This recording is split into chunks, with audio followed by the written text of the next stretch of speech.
샬롬 샬롬. 하나님 사랑합니다. 여러분 주 안에서 사랑합니다. 오늘 여서 7장 말씀이죠. 아간의 범죄에 대해서 1절에서 26절까지 탐심과 주권신앙은 어떤 것인지 함께 살펴보도록 합니다. 하나님께서 성경을 통해서 하신 첫 마디는 내가 창조했으니 내가 주인이다 하는 말씀이죠. 비슷한 구조로 대한민국 헌법도 제1조에 보면 대한민국은 민주공화국이다 이렇게 선언합니다. 첫 문장을 중심으로 모든 것을 풀어봐야 되겠죠. 하나님을 믿으면서도 자신을 주인으로 삼고 살면 수많은 문제 속에 계속 저희들이 갇혀서 살게 되죠. 사례를 하나 봅니다. 어느 자매가 아버지가 재혼한 후에 이복 여동생과 함께 살게 되었어요. 여동생은 예쁘고 공부도 잘해서 주변 사람들께 칭찬도 받고 인정도 받았습니다. 시간이 갈수록 언니는 동생 때문에 아버지의 사랑을 그만 빼앗겼다고 생각하게 돼요. 피해의식에 찾아 잠기죠. 언니는 대학 진학도 못했지만 동생은 최고 명문 대학에 입학을 합니다.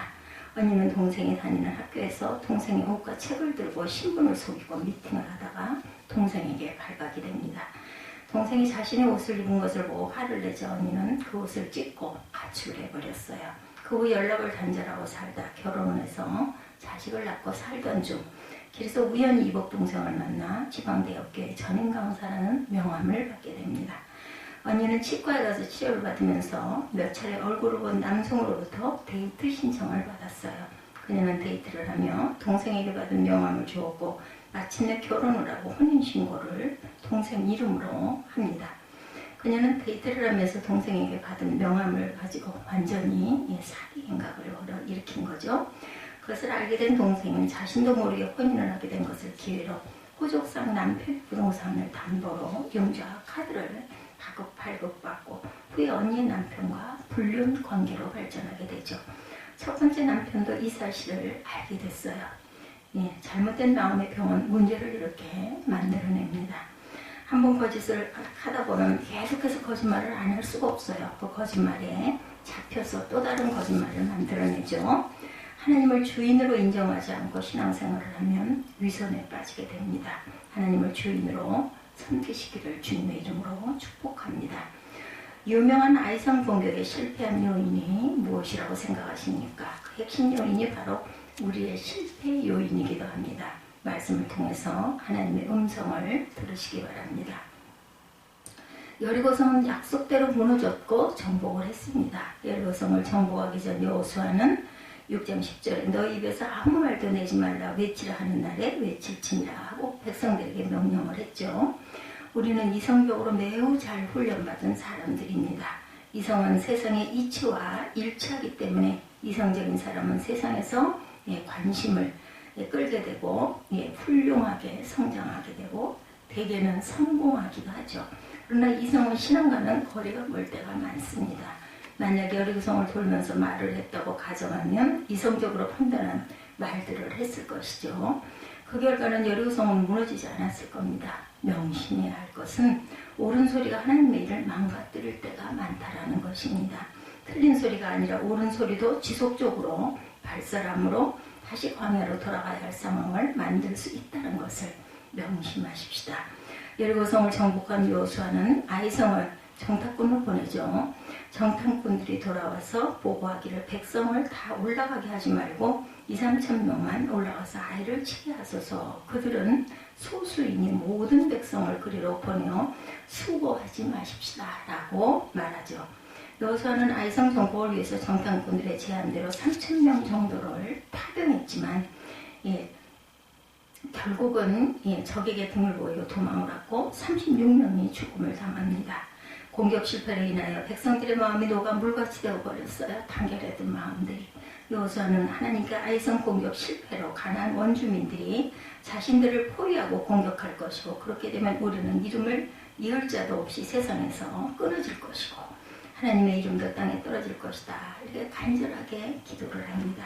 실패의 원인은 하나님께서는 통곡하는 여호수아에게 이스라엘이 범죄하여 내가 그들에게 명령한 나의 언약을 어겼으며 또한 그들이 온전한 바친 물건을 가져가고 도둑질하며 속이고 그것들을 그들의 물건들 가운데 두었다. 도둑질을 했다라는 거예요. 그리고 너희가 온전히 바친 물건을 너희 가운데서 제하기까지는 내 원수들 앞에 능히 맞서지 못하리라. 예, 훔친 물건, 감춘 물건을 제해라, 없애라는 거죠. 우리는 아이성이 정탐꾼의 보고와 우리말이 주는 느낌까지 더해서 작은 성이라고 이렇게 생각을 하죠. 그러나 여리고성보다 훨씬 많은 인구가 살고 있었다고 합니다. 학자들의 말에 여리고성이 약 1,500명이 살고 있었고 전쟁을 피하기 위해 성 밖에서 살던 사람들이 피난하지 2-3천 명 정도 있었다라고 주장을 해요. 그러면 뭐 한 4,500명 정도. 그러나 아이성 여호수아 8장 25절에 보면 그날에 엎드린 아이 사람들은 남녀가 모두 12,000명이다 이렇게 기록되어 있습니다. 분명히 여리고성보다 훨씬 더 많은 인구가 살고 있었다라는 거죠. 그럼에도 왜 정탐꾼들은 2-3천 명으로 정복할 수 있다라고 생각을 했을까요? 하나님은 아간의 범죄로 진노하셨고 진노가 전쟁의 실패로 이어진 것이고 전쟁의 실패를 위해서 정탐꾼의 판단을 흐리게 한 것으로 보여집니다. 아간의 범죄는 의형상 탐심이지만 핵심은 하나님의 주권을 인정하지 않았기 때문에 발생한 범죄죠. 하나님께서는 여리고성을 함락시켜 주셨습니다. 하나님께서 일하셔서 아이성뿐만 아니라 나머지 가나안 성들도 점령할 수가 있었어요. 그리고 여리고성의 모든 것을 하나님께 바치라고 하셨는데 생명이 있는 것은 모두 진멸하라고 하신 것은 가나안 원주민들의 풍습을 따르지 말아야 하기 때문이었습니다.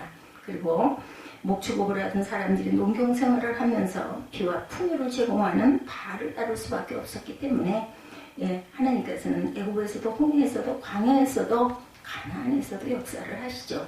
21세기에 동일하신 하나님을 죄인 삼은 백성을 하나님은 지켜주신다는 것을 우리가 알고 가야 합니다. 제거해야 할 나 중심 신앙을 비워야 되겠죠. 하나님께서는 범죄들을 색출해서 온전히 바친 물건을 가진 자로 뽑힌 자를 불사르되 그와 그의 모든 소유를 그리하라. 이는 야훼의 언약을 어기고 이스라엘 가운데서 망령된 일을 행하였음이라 하셨다 하라 명령하셨어요. 여호수아는 말씀대로 한 결과 유다 지파 세라 족속 삿비, 갈미, 아간이 뽑힙니다. 여호수아는 아간에게 이스라엘의 하나님 야훼께서 영광을 돌려 그 앞에 자복하고 내가 행한 일을 내게 알게 하라. 그 일을 내게 숨기지 말라. 이렇게 말하자 아간은 자백하고 증거로 신할산의 아름다운 외투 한 벌과 은 200세겔과 무게가 50세겔 되는 금덩어리 하나를 보고 탐내어 가졌나이다 하며 감춘 곳을 말하죠. 여호수아는 물건을 찾아온 뒤 이스라엘 모든 사람과 더불어 세라의 아들 아간을 잡고 그 은과 외투와 금덩어리와 그의 아들들과 그의 딸들과 그의 소들과 그의 나귀들과 그의 양들과 그의 장막과 그에게 속한 모든 것을 이끌어 아골골자로 가져가서 아간은 돌로 치고 물건도 불사르고 그 위에 돌무더기를 크게 쌓았더라. 이렇게 기록되어 있습니다. 돈을 사랑하는 것은 일만하게 뿌리가 되죠. 하나님과 돈 우리가 함께 살펴봅니다. 돈을 탐내는 자들은 미혹을 받고 근심에 쌓이고 찔림을 당하게 됩니다. 디모데전서 6장 10절에 돈을 사랑하면 일만하게 뿌리가 되나니 이것을 탐내는 자들은 미혹을 받아 믿음에서 떠나 많은 근심으로 자기를 찔렀도다. 이렇게 증거하고 있습니다. 돈뿐만 아니라 자녀나 또한 사랑하는 사람이나 미래에 대한 애착이나 애장품이나 무엇이라도 하나님보다 더 사랑하면 유혹을 받고 근심하게 되고 그것이 나를 찌르게 된다. 또 나아간 이스라엘 공동체에서 갈라진 것처럼 갈라지게 됩니다. 함께 사는 축복을 누리지 못하죠. 어리석게 됩니다. 잠언 18장 1절입니다. 무리에게서 스스로 갈라지는 자는 자기 소욕을 따르는 자라 온갖 참 지혜를 배척하느니라. 하나님을 주인으로 섬기는 저와 여러분 돈을 하나님보다 더 사랑하지 마시기 바랍니다. 그러기 위해서는 가진 것에 좋게 해야 되겠죠. 히브리서 13장 5, 6절에 돈을 사랑하지 말고 있는 말을 족한 줄로 알라. 히브리서 말씀은 여호수아와 다윗을 인용하여 주신 말씀입니다. 하나님을 주인 삼으면 부족할지라도 성공적으로 삶을 살아갈 수가 있습니다. 여호수아처럼 다윗처럼 이렇게 하나님을 주인으로 삼고 돈이나 아니면은 사람을 하나님보다 더 사랑하지 마시기 바랍니다. 우리는 돈으로 우리의 삶을 유지하고 보장받기를 원하죠. 하나님께서 지금도 돈이 아니라 하나님 자신으로 현재와 미래를 유지하고 보장받기를 원하십니다. 이것이 바로 하나님을 주인으로 삼는 신앙입니다. 중간에서 갈지자로 흔들리는 그러한 믿음, 단순하게 하나님을 주인으로 삶아서 살아가시기를 주님의 이름으로 축복합니다. 우리 시대에 우리가 해야 할 역할, 성도들의 역할은 과연 그러면 무엇일까요? 막스 베버는 칼빈주의로 무장한 청교도들이 카톨릭국가 독일보다 물질적으로 발전하는 이유를 연구했습니다. 왜 유럽에 계신 몇 국가들이 자본주의적 발전과 산업형을 이룩하였는가 조사해서 그 원동력이 소명의식 때문이라는 것을 발견하게 되죠. 청교도들은 직업을 소명으로 받고 금검 절약하고 저축함으로 이루어진 부의 축적이 자본주의로 발전시켰다는 것입니다. 그런데 지금 우리 사회는 청지기 정신을 찾아보기가 힘들게 되죠.